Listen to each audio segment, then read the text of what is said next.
Bonjour, Ariane Charland, enchantée. Prochain small.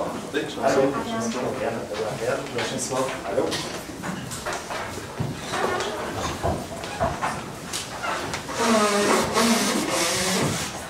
Bonjour, on va avoir les consignes en français ou en anglais? En français.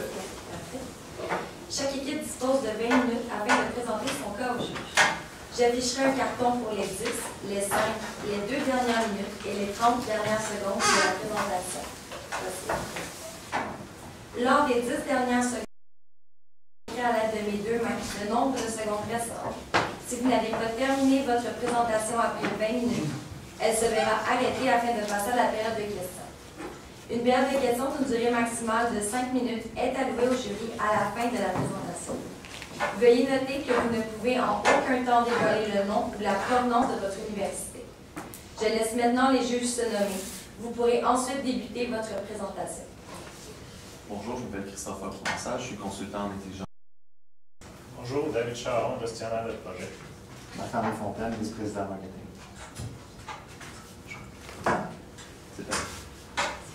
Donc, imaginez que pour votre entreprise, vous ayez cherché un axe de croissance qui vous permettrait de doubler, tripler votre chiffre d'affaires à terme et en même temps d'aller chercher des améliorations dans vos processus de gestion de projet qui vont vous permettre de gérer cette augmentation-là dans le volume d'affaires sans que votre réputation soit affectée. On le sait que vous avez une très bonne réputation, vous avez reçu des nombreuses mentions, donc on ne veut pas seulement avoir de la croissance, on veut aussi que les processus puissent suivre cette croissance-là, puis on va vous proposer aujourd'hui un plan, un projet qui va vous permettre d'aller chercher la croissance et d'améliorer vos processus pour que les deux soient en adéquation. Donc, mon équipe est composée de Joachim, d'Ariane et de moi-même. Donc, on va analyser dans le fond votre situation. On va vous montrer c'est quoi les éléments dans la situation qui nous ont permis de prendre les décisions qu'on a prises. Puis, on va qu'on vous suggère d'implanter, puis on va vous suggérer comment les mettre en œuvre, ces solutions-là, pour que vous ayez vraiment cherché tous les bénéfices qu'on veut que vous ayez avec notre projet. Alors, tout d'abord, débutons avec l'analyse de la situation, autant de l'entreprise Sherwood que de l'industrie dans laquelle elle évolue. Alors, si on regarde premièrement au niveau de l'entreprise, présentement, Sherwood compte sur 2 équipes au niveau des projets. Donc, autant il y a l'équipe administrateur que de l'équipe développeur. Le problème survient du fait que les 2 équipes fonctionnent avec des méthodologies de travail complètement différentes. Donc, d'un côté, on a les administrateurs qui travaillent avec la méthodologie classique, également appelée Waterfall, et de l'autre côté, les développeurs qui travaillent avec la méthodologie agile. Également, on a observé un problème de communication et de collaboration entre les 2 équipes, donc les administrateurs et également les développeurs, et la haute direction n'aime pas intervenir au niveau des problèmes de collaboration. Donc, c'est des éléments sur lesquels les prochaines minutes. Également, l'équipe d'administrateurs alloue seulement 25% de son temps au niveau des projets. Donc ça vient évidemment causer des problèmes et des interruptions tout au long des projets. Ensuite, si on regarde au niveau de l'industrie, présentement, Sherweb évolue dans un marché, un domaine émergent, également un domaine qui est très compétitif. On peut noter parmi les compétiteurs des gros joueurs comme Google, Amazon et également Microsoft. C'est important de ne pas s'asseoir sur la croissance antérieure de l'entreprise, donc il faut aller de l'avant justement parce qu'on évolue dans un domaine qui est très compétitif. Donc, le mandat qu'on s'était donné aujourd'hui, c'est de répondre aux 2 enjeux qu'on a, qui étaient d'améliorer les processus de gestion et aussi d'apporter, de faire une suggestion au niveau d'un projet pour un nouvel axe de croissance pour votre entreprise pour que vous puissiez continuer sur votre lancée puis continuer de faire partie des palmarès dont vous faites déjà partie à l'heure actuelle. Donc, au niveau des processus de gestion, il y avait plusieurs options qui s'offraient à nous. Vous aviez donc souligné le fait qu'une de vos équipes utilise Agile, l'autre équipe est plus en développement classique. Donc, la première option qu'on vous proposerait, ce serait d'améliorer vos processus de gestion, mais de conserver en fait la méthode Agile pour les développeurs, puis conserver la méthode classique pour les administrateurs, puisque c'est la méthode de travail de chacun. Puis, en ayant des meilleurs processus de gestion de projet, on pense pouvoir vraiment diminuer les désavantages qui sont liés à l'existence, la coexistence de ces 2 méthodologies-là qui, effectivement, s'opposent quand même un peu. L'autre option qu'on aurait, ça serait d'opter pour le changement radical puis de transformer l'entreprise en une entreprise qui utilise uniquement la méthode Agile, autant pour la partie administration que pour la partie développement. Ça, c'est très, très, très difficile à implanter. Vous avez une équipe qui n'est pas habituée de fonctionner comme ça. Puis, c'est un changement de culture au complet qu'il faut opérer pour arriver à se mettre sur la méthode Agile puis en toucher les bénéfices. Il y a des entreprises qui n'ont pas nécessairement eu le succès escompté là-dedans. Et finalement, on a la méthodologie classique pour les 2 équipes. Donc, encore une fois, un changement radical. Puis, cette méthodologie-là est peu adaptée au développement logiciel. Puis, pour vous, le développement de vos solutions d'hébergement, c'est un élément critique de votre entreprise. Processus stratégique, donc pour nous de revenir en arrière à ce niveau-là pour un processus moins efficient, c'était pas recommandé. Donc pour ces raisons-là, on vous recommande en fait d'améliorer vos processus de gestion de projet, mais conserver quand même les fondations en développement agile pour l'équipe de développeurs, puis le développement classique pour l'équipe d'administrateurs. Donc, au niveau du projet corporatif qu'on vous propose d'implanter, vous avez souligné deux options, dans le fond, qui étaient d'ajouter des fonctionnalités à ce que vous offriez déjà, donc d'aller plus verticalement avec un projet un peu moins ambitieux, qui offre un peu moins de potentiel de croissance, ou d'héberger un logiciel intégré qui, là, serait quelque chose de nouveau pour vous, puis qui offre un grand potentiel de croissance. Comme vous offrez des solutions qui peuvent être complémentaires avec ce type de système-là, on vous recommande d'opter pour un logiciel intégré pour aller chercher cette synergie-là, puis pour aller toucher d'autres avantages aussi dont on va vous parler plus en détail. Donc maintenant qu'on vous a proposé des options qui répondent selon nous le mieux à votre problématique, on va s'attarder à notre stratégie. Donc notre stratégie qui se découle en deux axes. Premièrement, les processus de gestion et ensuite le nouveau projet pour assurer la croissance. Si on débute tout d'abord, donc on a l'intégration des ressources. Donc il va falloir intégrer les ressources donc des développeurs avec l'équipe d'administrateurs de système. Ce que ça va nous permettre dans le fond, c'est de favoriser la communication. Ce qu'on veut, c'est que les deux équipes communiquent. On veut miser sur la collaboration aussi. Donc, vraiment implanter une culture qui va permettre de faciliter cette communication-là et que les deux équipes puissent travailler de pair. Donc, on sait que les deux méthodologies qui sont utilisées sont très différentes puis des fois ne fonctionnent pas ensemble. Nous, ce qu'on veut, c'est vraiment miser sur, justement, de développer ces deux équipes-là, le travail d'équipe, en fond. Ensuite, on a l'évaluation. Donc, ce qu'on vous propose, c'est d'inclure une évaluation. Donc, le chef de projet serait en charge d'évaluer les équipes. Donc, ça serait un élément qu'on apporterait qui permettrait aussi de rapprocher ces deux équipes-là. On sait qu'ils font des tâches qui sont assez différentes. Donc, en incluant une évaluation par le chef de projet, ça va nous vraiment permettre de rapprocher ces deux équipes-là. Et pourquoi? C'est vraiment pour souligner l'importance des projets, mais aussi leur coût, leur portée et l'échéancier. Oui, donc on vous propose de mettre sur pied un comité de pilotage. Donc on sait que la haute direction n'est pas très impliquée dans le projet, dans l'entreprise, dans tout ce qui se passe avec les équipes de développeurs, mais aussi avec les équipes d'administrateurs. Donc la mise sur pied d'un comité de pilotage, ça va vraiment faire en sorte que la direction va s'impliquer. On sait que pour qu'un projet réussisse, ça nous prend l'implication de la direction. Donc le comité de pilotage qui va comprendre le champion de projet, le chef de projet, mais aussi quelques employés, donc des développeurs et des administrateurs. Et ça va vraiment miser sur la collaboration et la communication, donc vraiment ce sur quoi notre stratégie se base. Donc ici, on a un schéma qui permet de visualiser comment à l'interne. Donc tout va partir du chef de projet qui va communiquer autant à l'équipe des développeurs que l'équipe des administrateurs. De quel moyen? En fait, ça va être avec l'aide d'infolettes, de façon mensuelle. Et également, il va y avoir des rencontres mensuelles également entre les développeurs, une partie de l'équipe des développeurs, une partie de l'équipe des administrateurs. Donc, qu'est-ce qu'on va communiquer en gros au niveau des infolettes? Ça va être les impacts du projet et également les avancements du projet aussi. Maintenant, si on regarde au niveau des bénéfices que va apporter nos nouveaux processus, tout d'abord, on espère augmenter la mobilisation des employés, évidemment, également réduire le nombre d'erreurs et finalement augmenter la flexibilité autant au niveau de l'équipe des administrateurs que de l'équipe des développeurs. Donc la deuxième décision qu'on avait à prendre dans ce projet-là, c'était de choisir un projet qui va vous permettre de continuer de développer votre entreprise puis d'aller chercher de la croissance. Donc, on vous avait dit tout à l'heure qu'on vous suggérait d'opter pour l'hébergement d'une solution de logiciel intégré, ce qu'on appelle le ERP. Pourquoi on vous a proposé cette solution-là? C'est parce que ça va pouvoir s'intégrer avec SharePoint et Exchange. On vous suggère en fait de rechercher un fournisseur qui a des bons points d'intégration avec ces solutions-là. Donc, on sait que Microsoft offre une solution comme ça. Ça peut être une option à considérer, mais on va vouloir comparer avec toutes les autres options qui s'offrent à vous.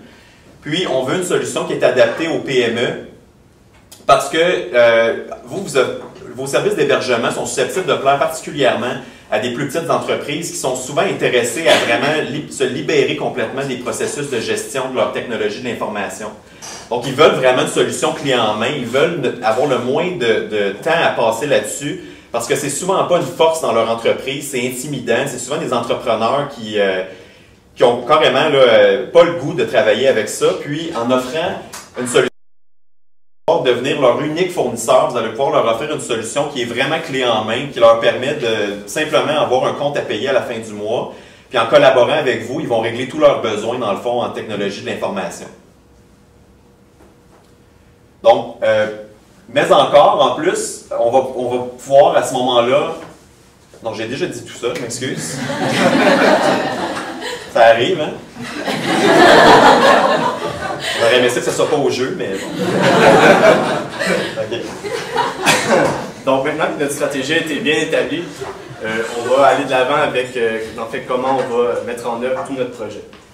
Donc on va débuter avec l'échéancier global. Alors ici, vous avez un diagramme qui nous permet de visualiser toutes les étapes du projet, donc vraiment de A à Z, donc dans le temps. Si on va en détail au niveau premièrement de la planification, donc ça va être important de faire le choix des acteurs. Donc ici, on parle du choix du champion, donc on veut quelqu'un à l'interne, un cadre qui connaît bien l'entreprise, qui connaît également, qui a des capacités de communication, en mesure de gérer les conflits. Ensuite, le choix du chef de projet, donc on veut quelqu'un avec de l'expérience en gestion de projet, parce que bon, l'expérience, ça permet de réduire de beaucoup, en fait, ça permet d'augmenter le facteur de succès de l'entreprise, du projet plutôt. Ensuite, on fait le choix de l'équipe de projet. Eux, ils vont se pencher plus sur le côté opérationnel du projet. Il y a également le comité de pilotage qui n'est pas dans l'échéancier, mais qui est également le comité de pilotage, en fait, va être constitué notamment du sponsor, du champion, et va se charger de prendre certaines décisions importantes et de trancher le débat en certaines occasions. Ensuite, l'identification des besoins. Donc, en fait, qu'est-ce qu'on veut offrir à nos clients? Donc, ça serait intéressant peut-être d'aller voir nos clients actuels et savoir de quoi ils auraient besoin, éventuellement, si on leur offrait un nouveau service, pour une période de 1 mois. Ensuite, le choix, 2 mois plutôt, pardon. Et le choix du partenaire. Donc, une fois qu'on va tout analyser nos besoins, ça va nous guider vers notre fournisseur, notre partenaire avec qui on va faire affaire pour une période de 1 mois. Ensuite, on va faire le plan de projet. Donc ça, c'est le chef de projet qui est en charge de rédiger ça. Ici, on va traiter principalement de la portée du projet, la gestion de la communication, la gestion des ressources humaines, la gestion des coûts, etc. Période de 1 mois. Et finalement, le lancement, qui va suivre tout ça. Ensuite, au niveau du développement, donc le développement du logiciel et le développement d'infrastructures qui va se faire en mois. Donc ici, c'est important d'avoir une bonne communication au niveau des deux équipes, justement pour maximiser les probabilités de succès du projet. Ensuite, c'est le temps des tests intégrés pour une période de 4 mois. Donc, évidemment, il va y avoir des tests au niveau du développement qui va se faire plutôt durant le développement. Mais ici, c'est vraiment les tests finaux. Donc, on veut s'assurer que tout fonctionne de A à Z, qu'il n'y ait pas de bug, pour ensuite faire le lancement, le déploiement plutôt. Donc, il y a la formation au niveau des représentants pour une période de 3 mois qui va suivre et finalement le déploiement. On a prévu aussi un budget pour vous. Donc, l'investissement va se répartir sur 2 ans. C'est un investissement total d'environ 1,5 million de dollars quand on inclut tous les salaires qui seront versés, les coûts de licence et tout ça. Évidemment, au niveau de l'infrastructure, il faudra faire attention aussi là-dessus. On sait que la stabilité, c'est un enjeu majeur pour vos clients, étant donné qu'ils cèdent le contrôle de leur technologie. Donc, on veut vraiment avoir une infrastructure qui est à la hauteur. Puis, même chose au niveau des tests. Aussi parce que la stabilité, c'est un élément essentiel pour nous. Puis au niveau des flux récurrents, donc à partir de 2007, on va commencer à aller chercher des ventes de cette nouvelle solution-là. On veut vraiment miser là-dessus comme un axe majeur de croissance pour votre entreprise. Donc, on aimerait aller chercher 500 000 $ de ventes totales par ce logiciel-là, qui vont vous donner un bénéfice net de 250 000 $, puis aller augmenter ce bénéfice-là à 370 000 $ pour l'année suivante, puis poursuivre sur cette croissance-là pour que ça devienne vraiment le meilleur vendeur même de votre entreprise dans le futur. Donc, ça nous donne un délai de récupération d'environ 4 ans et demi avant que vous ayez récupéré l'investissement initial, puis vous allez pouvoir peaufiner dans le fond cette stratégie-là, puis continuer d'interagir avec vos clients pour aller chercher encore plus de valeur ajoutée pour eux. Maintenant, au niveau des indicateurs de performance, donc, les processus de gestion qu'on vous a proposés, améliorer la performance en réduisant les erreurs, puis en améliorant, dans le fond, l'atteinte des échéanciers puis des coûts par la stimulation de la collaboration puis de la communication. Donc, on pensait vraiment qu'en ayant plus de collaboration puis plus de communication entre les deux équipes, on peut pallier aux faiblesses qui accompagnent le fait qu'elles ont chacun leur méthodologie. Donc, c'est ce qu'on a choisi comme indicateur de performance. On aimerait qu'il n'y ait pas plus de 10% des projets qui dépassent les délais de livraison. Puis, au niveau des coûts, c'est la même chose. On ne voudrait pas plus que 10% des projets qui dépassent les coûts qui sont prévus initialement. On sait qu'il va quand même toujours en avoir des projets où ça arrive. Là, c'est difficilement atteignable d'avoir le 100%, mais on voulait quand même fixer une cible ambitieuse par rapport à ça. Puis, au niveau de la première année, on vise des ventes de 500 000 $, qui est aussi un objectif ambitieux, mais qu'on pense être en mesure d'atteindre. Donc, lorsqu'on implante un projet de cette envergure-là, on peut s'attendre à ce qu'il y ait de la gestion du changement, donc que les employés résistent un peu à notre projet. Ce qu'on veut faire ici, la gestion selon deux axes. Premièrement, la formation et ensuite l'implication. Donc, si on débute avec la formation, ça va être important de former nos employés. Donc, c'est sûr que nos employés vont vivre du stress et de l'anxiété, mais ça va être aussi de les former sur les nouveaux processus. Donc, on sait que les deux méthodologies sont très différentes. Donc, savoir comment ça va fonctionner ensemble, comment ils vont communiquer et collaborer, c'est sur quoi la formation va porter. Donc, on va expliquer les nouveaux processus. On va former aussi, ça va être fait avec l'aide du comité de pilotage. Et puis, on va former, dans le fond, les développeurs et les administrateurs. On aura aussi la formation plus au niveau des représentants. Donc, on sait qu'on se dote d'un nouvel hébergement, d'un logiciel. Les représentants vont devoir être capables d'aller vendre ce logiciel-là, de savoir qu'est-ce que ça fait concrètement pour nos clients. Donc, la formation va être aussi axée sur ça. On sait que l'entreprise veut croître dans les prochaines années. Donc, ça va passer aussi par la vente et les représentants avec la formation qui va être complète vont être en mesure de vendre le logiciel et d'expliquer toutes les fonctionnalités à leurs clients. Ensuite, on a l'implication. Donc, la haute direction, mais aussi l'implication des employés. On sait que tout projet technologique, la réussite du projet va passer par l'implication des employés. Donc, on va leur présenter les avantages, on va leur présenter dans le fond comment va se dérouler leur nouveau processus. Et puis, c'est vraiment en les ralliant que le projet va atteindre la cible voulue. Mais ça passe aussi par l'implication de la haute direction. Donc, la haute direction qui va être impliquée dans le comité de pilotage, ça nous prend vraiment cette implication-là. Donc, justement, pour passer les infolettes, mais aussi les rencontres qui s'impliquent vraiment dans notre projet. Maintenant, on va passer à la gestion des risques. Donc, un premier risque qu'on a identifié, c'est vraiment que les ventes soient en dessous des attentes, donc en dessous des attentes fixées avec l'hébergement du logiciel. Notre solution, justement, c'est de former les vendeurs, donc de leur offrir une formation qui va être complète et de miser sur l'appui de la direction. Donc, si on poursuit avec les risques encore, donc un autre risque instable. Alors, la solution qu'on apporte à ça, ce serait de faire des tests rigoureux. On l'a déjà prévu dans l'échéancier. Également, faire le choix d'une solution fiable d'un partenaire logiciel, et également avoir une bonne relation justement avec ce partenaire de logiciel. Et finalement, notre troisième risque, ce serait l'échec des nouveaux processus. Donc, la solution qu'on apporte à ça pour contrer, limiter le risque durant le projet, ça serait l'implication de la direction et des employés, également la communication. Donc, on en a parlé un peu précédemment au niveau du plan de communication, comment ça allait fonctionner. Donc, vous aviez identifié deux problématiques au départ, qui étaient les processus de gestion de projet, en fait, les méthodologies qui s'opposaient et qui créaient des problèmes au niveau de vos projets. Vous aviez aussi identifié le besoin d'identifier un nouvel axe de croissance pour votre entreprise. Donc, par rapport à la gestion de projet, on vous suggère de conserver la méthodologie que vous avez pour chacune des équipes, mais d'implanter des processus qui vont stimuler la collaboration. Amener vraiment une culture de communication pour que vous ayez quand même cherché plus de flexibilité du côté de vos administrateurs, puis que même chose en même temps du côté des développeurs, pour que les deux fonctionnent de façon intégrée dans le fond, parce que vous avez vraiment besoin des deux pour livrer vos projets. Il n'y a pas une équipe qui est plus importante que l'autre.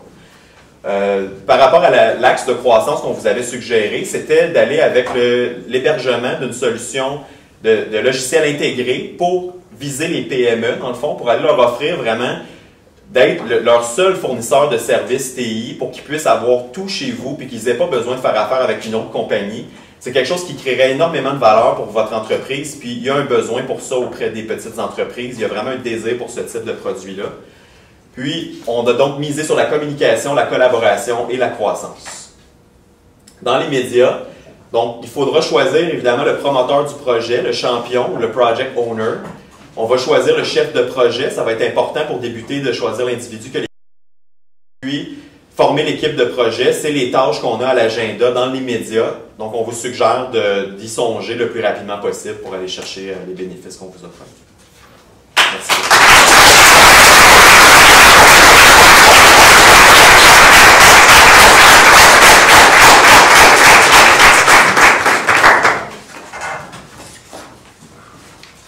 J'ai une petite question. Je revenais sur votre stratégie pour le processus de gestion. Vous avez parlé d'évaluation. J'aimerais que vous élaboriez un peu sur qu'est-ce que vous voulez dire par évaluation. En fait, c'est que vous aviez souligné que vous aviez des administrateurs qui avaient une grosse charge de tâches opérationnelles. Puis, on sait que lorsque, dans une situation comme ça, où la majorité des tâches viennent des opérations, puis que vous avez en même temps des tâches pour le projet, l'employé peut se trouver à favoriser les tâches opérationnelles aux dépens des tâches de projet, simplement parce que c'est qu'est-ce qui est le plus sensé pour lui. Il peut faire ce choix-là. Nous, on veut vraiment renforcer le fait que les projets sont essentiels pour l'entreprise. Vous êtes une entreprise qui fonctionne par projet. Donc, en ajoutant un élément évaluation du rendement qui provient du gestionnaire de projet, ça va inciter, dans le fond, les employés à accorder autant d'importance aux tâches reliées au projet que les tâches opérationnelles, puis peut-être même à suggérer des solutions d'eux-mêmes pour que la synergie entre les deux équipes soit meilleure.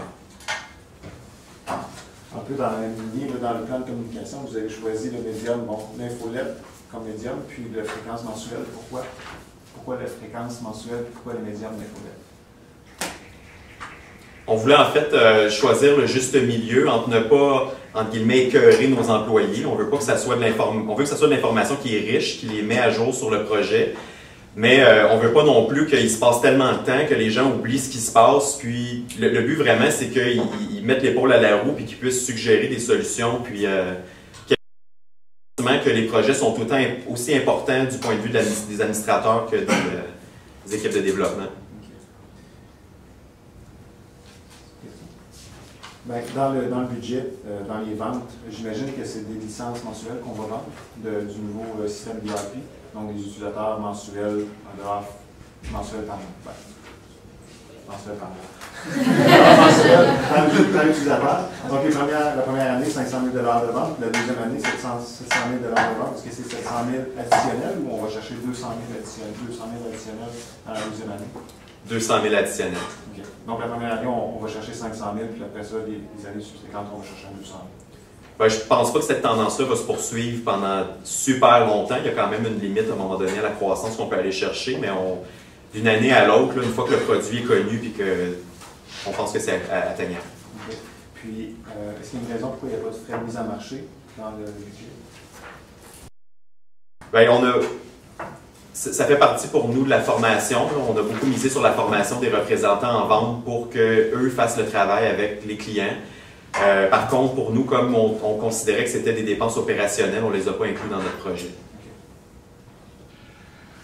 Peut-être que vous en avez déjà parlé, mais j'aimerais que vous me réfléchissiez la mémoire sur votre stratégie de segmentation de clients. Quel client vous attaqueriez avec une solution ERP? On viserait vraiment les petites et moyennes entreprises parce que vous offrez des solutions hébergées, puis la tendance chez les grandes entreprises, il y a évidemment il y a beaucoup d'entreprises qui offrent vers les solutions hébergées, mais il y a encore plus une grande demande au niveau des PME.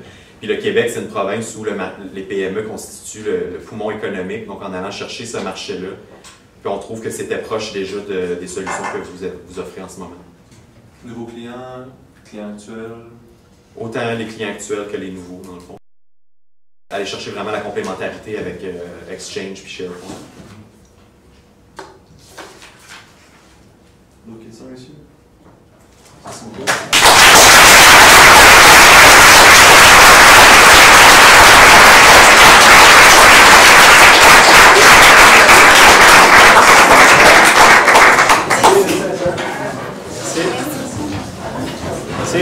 Alors, on va vous donner une petite carte chouchou.